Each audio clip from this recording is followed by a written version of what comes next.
Hello students, welcome again. हम अभी तक सॉल्व कर रहे थे second order linear differential equation. अभी तक हमने 4 मेथड उसके पढ़े थे।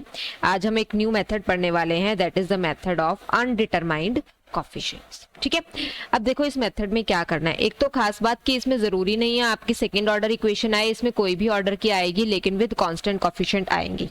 ठीक है, दूसरा इसके अंदर आपके पास क्या होगा, देखो इक्वेशन सॉल्व करते हैं, वहां से आपको पता चलेगा d square minus 2d plus 3 into Y is equal to x cube plus sine x. आपने क्या करना है, आपने इसका क्या निकालना है, सबसे पहले कॉम्प्लीमेंट्री फंक्शन। ठीक है, कॉम्प्लीमेंट्री फंक्शन निकालने के लिए आपको पता है कि आप क्या करते हैं, इसकी ऑक्सिलरी इक्वेशन लेते हैं, d square minus 2d plus 3 equal to 0। तो फैक्टर बनेंगे d square minus 3d plus d plus 3 equal to 0। इससे तो ये फैक्टर नहीं बनेंगे, 3 और 1 प्लस करना था लेकिन ये सब्ट्रैक्ट होके आ रहे हैं।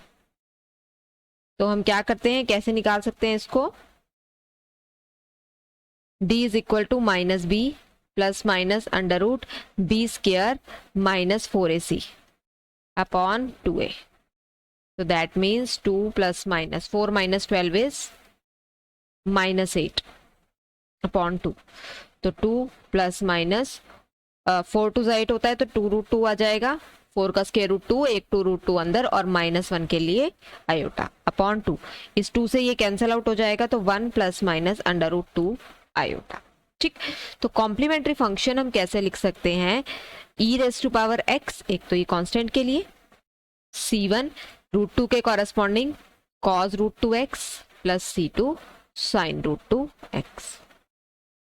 अब जो पर्टिकुलर इंटीग्रल के लिए हम लेंगे, हम इसको लिखते हैं yp।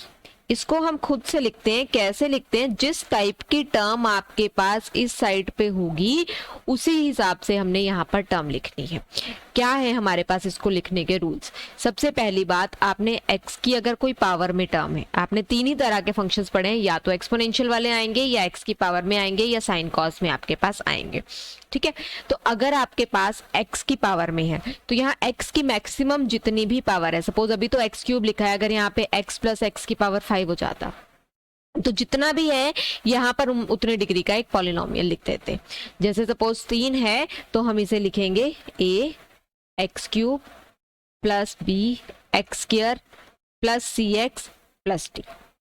ठीक है, हमने इसको इस फॉर्म में लिख दिया कि अगर 3 डिग्री का है हमने 3 लिख दिया, मैक्सिमम यहाँ 5 आ जाती तो ये सारा का सारा इसमें कवर हो जाता।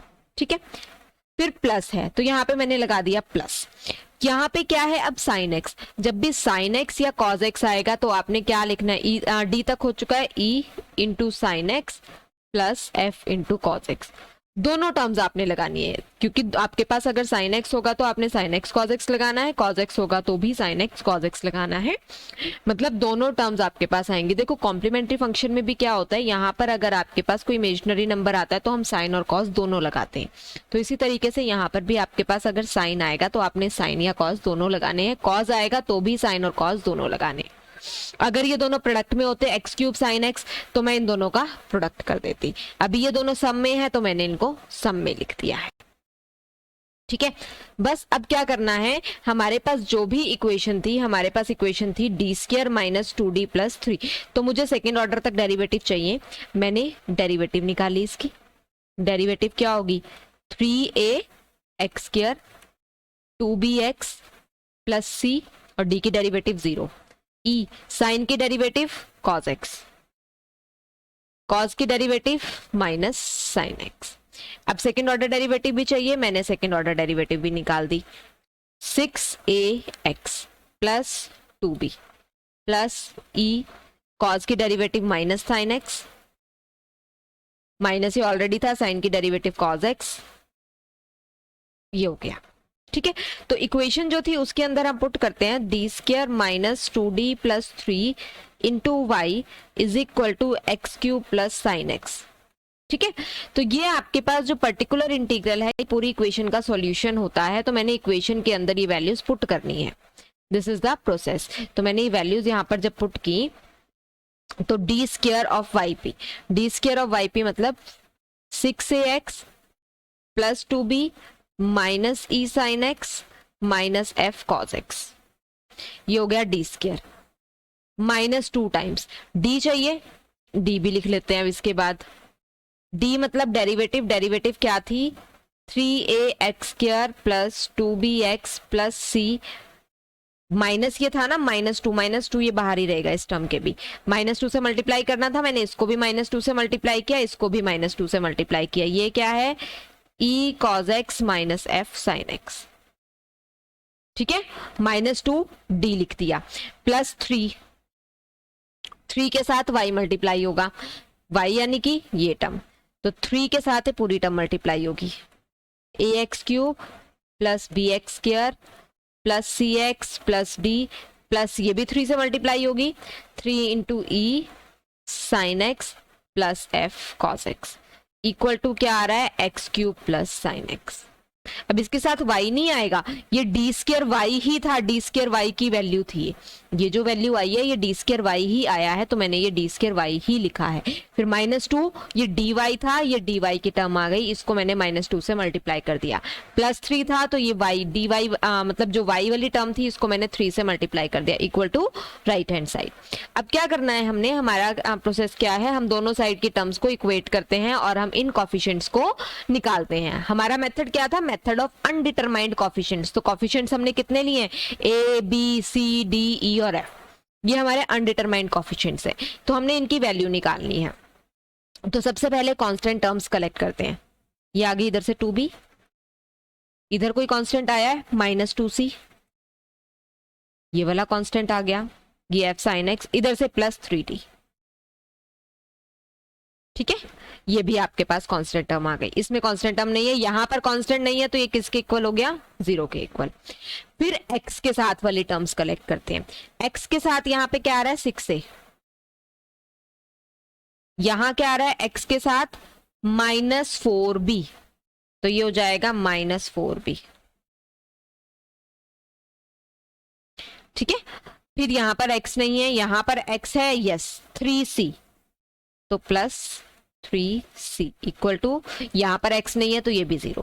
फिर x² का कोफिशिएंट कलेक्ट करते हैं, इसमें x² नहीं है, इसमें है x², तो ये इसमें x² के साथ क्या है -6a, x² वाली टर्म आ गई, यहां से प्लस 3a, नहीं ये तो x³ है, 3b आएगा,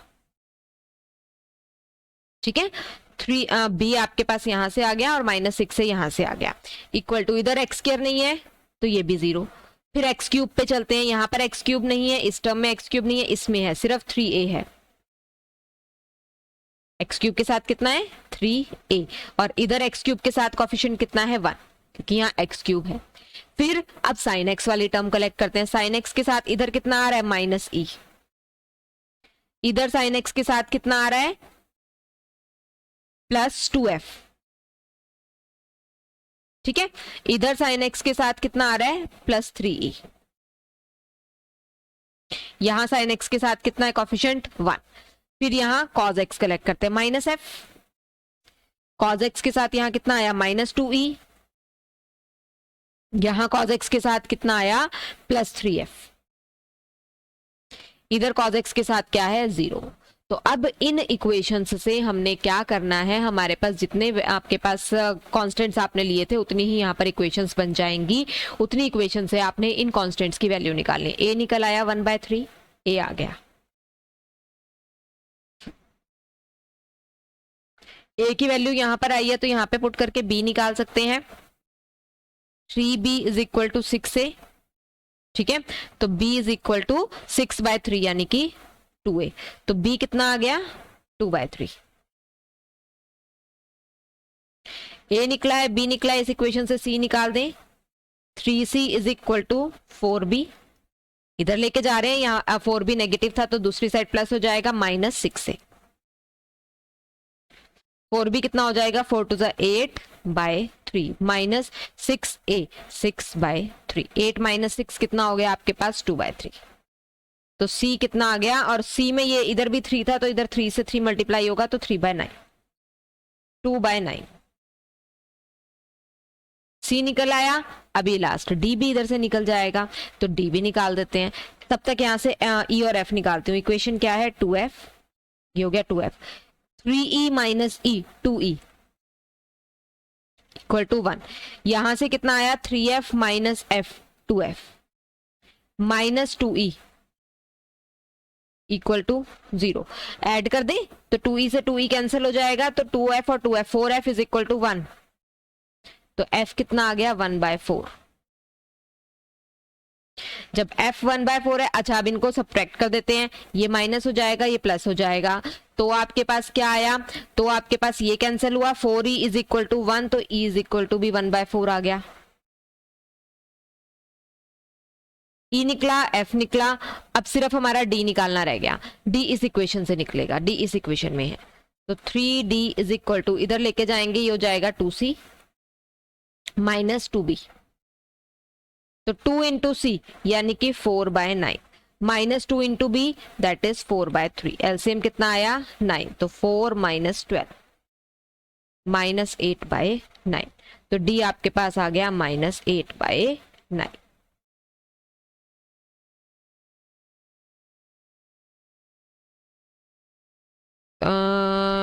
डी, हाँ 3d is equal to minus 8/9, तो d is equal to minus 8/27। ठीक है, तो अब ए बी सी डी निकल गए, ये 1/3, ये 2/3, ये आपके पास नेक्स्ट 2/9, ये माइनस 8/27, और ये दोनों आपके पास कितने आए हैं ई और एफ 1/4 1/4। बस अभी वाईपी में वैल्यूज पुट कर दो। वाईपी क्या था a into x cube 1/3 into x cube, b into x square, c into x plus D minus 8/27। e into क्या था, e इंटू शायद साइन एक्स था, हमने e इंटू लिया है sine x, f into cos x, ना भी लिया हो e के साथ कॉस एक्स साइन एक्स जो भी है, दोनों वैल्यूज e और f कितनी आ रही है 1/4। तो ये क्या आ गया, this is your particular integral. तो सॉल्यूशन आपको पता है कि y सॉल्यूशन अगर लिखना है तो complementary function plus particular integral, तो ये आपने कैसे निकाला है, particular integral by method of undetermined coefficients. तो आपको ये इक्वेशंस तो आपके सॉल्व हो जाएंगी, इक्वेशन सॉल्व करने में कोई कॉम्प्लिकेशन नहीं है, लेकिन ये इक्वेशन लिखनी कैसे है ये आपको पता होना चाहिए। एक क्वेश्चन और करके दिखाती हूँ, d2y by d x square minus 2 dy by d x is equal to e raise to power x into sine x. सबसे पहले इसकी ऑक्सिलरी इक्वेशन लिखते हैं,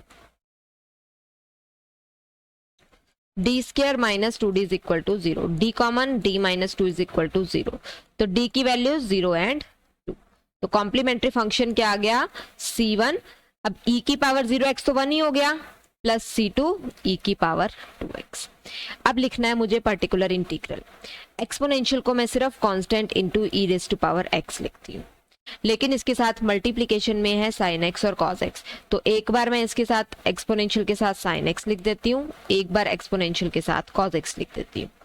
अगर आपको कंफ्यूजन है तो आप इसको कैसे लिख सकते हैं, आप इसको कांस्टेंट इनटू e की पावर x लिखिए, मल्टीप्लिकेशन में क्या है constant into sin x plus constant into cos x। ठीक है, मल्टीप्लाई करके देखिए, ए बी कांस्टेंट आ गया e raise to power x sin x, plus A C भी कांस्टेंट आ गया e raise to power x cos x। तो कांस्टेंट कांस्टेंट दो ही तो आ रहे हैं, तो दो ही कांस्टेंट आएंगे, यहाँ पर तीसरा कांस्टेंट नहीं आएगा, तो इससे कंफ्यूज नहीं होना है। तो पहले हमने क्या निकालना है, first order derivative and second order derivative. क्या बन जाएगी first order derivative, a as it is e raise to power x लिखूंगी तो sin x की derivative cos x, plus a as it is sin x as it is तो e raise to power x आ गया, plus b as it is लिखूंगी तो e raise to power x की derivative e raise to power x cos x, जब e raise to power x as it is लिखेंगे तो cos x की derivative minus sin x, इसलिए मैंने ये माइनस साइन लगा दिया। ठीक है, अब इसके अंदर या तो आप 4 टर्म्स को दोबारा डेरिवेटिव कीजिए तो आपके पास 8 टर्म्स आ जाएंगी, या फिर if you want to collect the coefficients तो e raise to power x sin x वाले कलेक्ट कर लीजिए। क्या आ गया, a minus B into e raise to power x sin x और a plus b into e raise to power x cos x। अब आपको दो ही बार डेरिवेटिव लेनी पड़ेगी, e raise to power x cos x वाली कलेक्ट कर दी, a plus b into e raise to power x cos x। अब मैं सेकेंड ऑर्डर डेरिवेटिव लेती हूँ, a माइनस बी कांस्टेंट है तो e raise to power x की derivative e raise to power x, a minus B constant है e raise to power x as it is sine की derivative cos x, a plus B constant है e raise to power x की derivative e raise to power x cos x as it is, a plus B as it is है e raise to power x as it is है cos x की derivative minus sign x।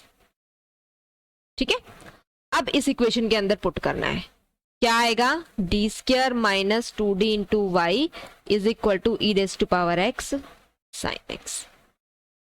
तो values हम यहाँ पे put करते हैं, तो D square second order d square y क्या आ रहा है, ये टर्म आ रही है, इसमें से e raise to power x sine x, e raise to power x sine x इकट्ठा करते हैं, a minus B minus A minus B, यही आएगा माइनस ए माइनस बी, इसके साथ क्या था e raise to power x sine x, e raise to power x cos x वाली कलेक्ट करते हैं, a minus B plus A plus B, तो ये 2a बचेगा। ठीक है, a और a 2 टाइम्स हो गया, minus B plus B cancel हो गया, तो ये हो गया D square Y minus 2 times D Y, derivative ये थी ऊपर, a minus B into e raise to power x sine x minus 2 a plus B e raise to power x cos x, दूसरी साइड क्या है e raise to power x sine x. अब sine x के साथ वाली terms collect करो, a और a तो कैंसिल हो गया, minus 2b e raise to power x sine x के साथ ये था, e raise to power x sine x के साथ ये भी है, minus 2 times a minus b is equal to e raise to power x sine x के साथ इधर क्या है 1, कॉज एक्स वाली टर्म कलेक्ट करो तो 2a, e raise power x cos x के साथ यहाँ क्या है 2a, e raise power x cos x के साथ क्या है minus 2 times a plus B, दूसरी साइड क्या है कॉज एक्स वाली टर्म नहीं है तो दैट मीन्स 0। अब ये सॉल्व कर देते हैं, minus 2b minus 2a plus 2b equal to 1, तो 2b माइनस 2b कैंसिल हो गया, a की वैल्यू कितनी आ गई -1/2, ऐसे यहाँ से 2a minus 2a minus 2b equal to 0, तो 2a minus 2a cancel, minus 2b 0 से b इज इक्वल टू 0 आ गया।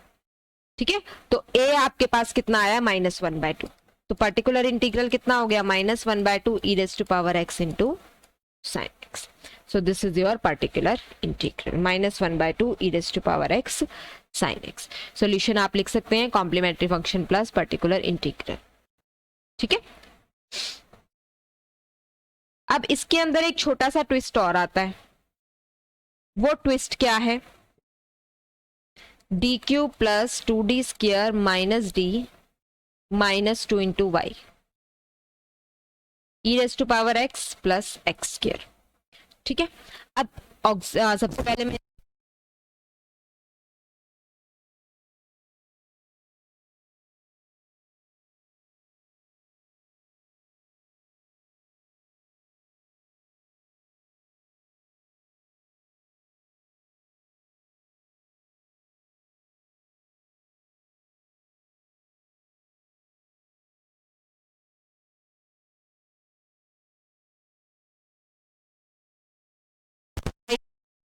D square plus 3d plus 2 is equal to 0, factors d square plus 2d plus d plus 2 equal to 0, d common d plus 2 plus 1 d plus 2 equal to 0, तो d plus 1 d plus 2 equal to 0, roots क्या आए 1 -1 और -2, तो इसका मतलब complementary function में आया c1 e की पावर x, c2 e की पावर -x, c3 e की power -2x।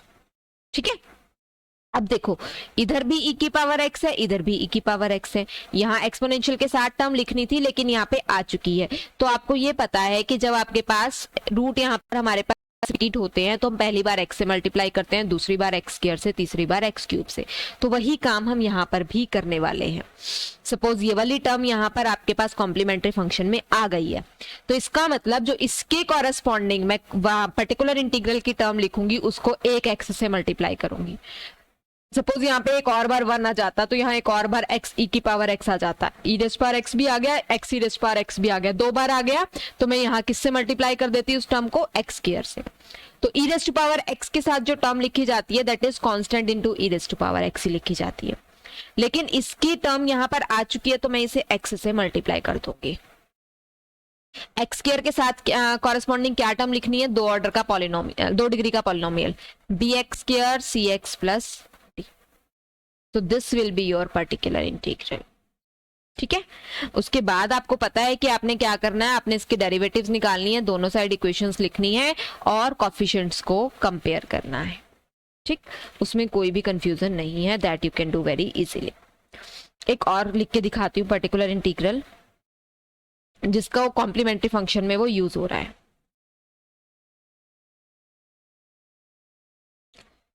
D square minus 4d plus 4 into Y is equal to x cube plus x into e की पावर 2x।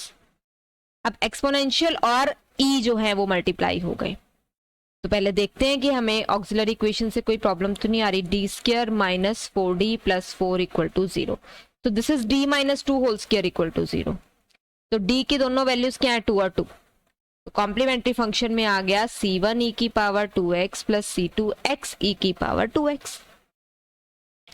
ठीक है, तो अब क्या करें हम, अब हमें क्या करना है, क्योंकि x e raise to power 2x इधर भी आ रहा है और e raise to power 2x इधर भी आ रहा है, दोनों चीजें सेम है और एक बार नहीं यहाँ पे 2 बार आ रहा है, तो हम यहाँ पर x स्क्वायर से मल्टीप्लाई करेंगे। कैसे कि yp हम जो लिखते हैं वो x स्क्वायर से मल्टीप्लाई कर देंगे। इसके कॉरेस्पॉन्डिंग 3 डिग्री का polynomial ax cube bx square plus cx plus d, इसके लिए कांस्टेंट इंटू ई रेस्ट पावर 2x है, लेकिन वो क्योंकि कांस्टेंट इन सब कांस्टेंट से मल्टीप्लाई होके फिर सेम आ जाएगा, तो मैं इसको ई रेस्ट पावर 2x ही लिख देती हूँ। ठीक है, सपोज मैं यहाँ पर कोई भी a प्राइम लिखती हूँ, तो जब मैं इनको मल्टीप्लाई करूंगी तो a इंटू ए प्राइम वाली टर्म आएगी, that is a constant, b into A prime that will also be a constant. तो जब हम 2 की मल्टीप्लीकेशन में लिखते हैं तो हम इस तरह से टर्म्स लिख सकते हैं। ठीक है, तो this will be your particular integral. Rest you know कि you are to find the derivatives, put it in the equations, compare the coefficients and find the values of the constants a, b, c and d. You have only 4 coefficients. एक बार हम x और sin cos को भी multiply करके देख लेते हैं। d square plus 9 into Y is equal to x square cos 3x. In this case what will happen? d square plus 9 equal to 0 है आपकी auxiliary equation. That means d square कितना हो गया, -9, डी क्या हो जाएगा, +-3 आयोटा। भाई square खोलेंगे तो पहले +-3 हो जाएगा, 9 का स्क्वायर रूट 3 हो गया, -1 के लिए आयोटा आ गया। जब आयोटा आता है तो हम कॉम्प्लीमेंट्री फंक्शन कैसे लिखते हैं, complementary function is c1 cos 3x plus c2 sin 3x। अब इसका मतलब cos के कॉरेस्पॉन्डिंग साइन और cos वाली जो टर्म आ रही थी वो एक बार यहाँ आ चुकी है, तो जो भी मैं पर्टिकुलर इंटीग्रल लिखूंगी that will be multiplied by x। ठीक है, अब क्या करना है, हमने एक्स स्क्वायर 2 डिग्री के पॉलिनोमियल के साथ मल्टीप्लाइड है, तो मैंने क्या किया, 2 डिग्री का पॉलिनोमियल कांस्टेंट इनटू ए स्क्वायर, एक बार cos 3x एक बार sin 3x एक्स स्क्वायर के साथ ही, फिर x के साथ एक बार cos 3x फिर एक बार x के साथ sin 3x, स्क्वायर हो गया 1 डिग्री हो गया। अब कांस्टेंट e के साथ cos 3x, f के साथ sin 3x, this will be your particular integral. ठीक है, ये x स्क्वायर वाली टर्म, ये x वाली टर्म और ये कांस्टेंट। आप इसको ऐसे भी लिख सकते हैं इकट्ठा कर करके, आप इसमें से इसको ऐसे लिख लीजिए, जैसे मर्जी लिख सकते हैं, बहुत सारे मेथड हैं इसको लिखने के। जब एक्स स्क्वायर और cos 3x है तो पहले आपने एक्स स्क्वायर के साथ लिखा a sin 3x plus b cos 3x, फिर x के साथ लिखा c sin 3x plus d cos 3x, फिर आपने 1 के साथ लिखा e sin 3x plus f cos 3x। आप ये लिख सकते हैं, बाहर x से आपने मल्टीप्लाई करना ही करना है।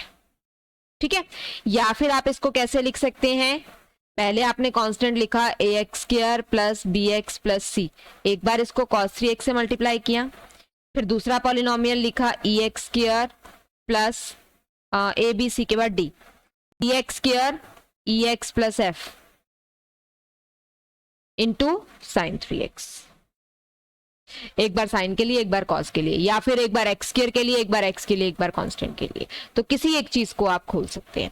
कांस्टेंट्स वही 3 ही आएंगे। आप इससे सॉल्व कर लीजिए, आप इससे सॉल्व कर लीजिए, आप इससे सॉल्व कर लीजिए, ठीक है। इक्वेशंस जो है वो सेम जरूरी नहीं है बनेंगी। देखो यहाँ पर एक्स स्क्वायर cos 3x के साथ कांस्टेंट a आ रहा है, यहाँ एक्स स्क्वायर sin 3x के साथ a आ रहा है, ठीक है। तो ये इक्वेशंस जो है वो डिफरेंट डिफरेंट बन सकती है जैसे जैसे आप सॉल्व करेंगे, लेकिन आप लिख किसी भी फॉर्म में सकते हैं। All the three will solve the purpose. Rest we will do in the next lecture. Thank you.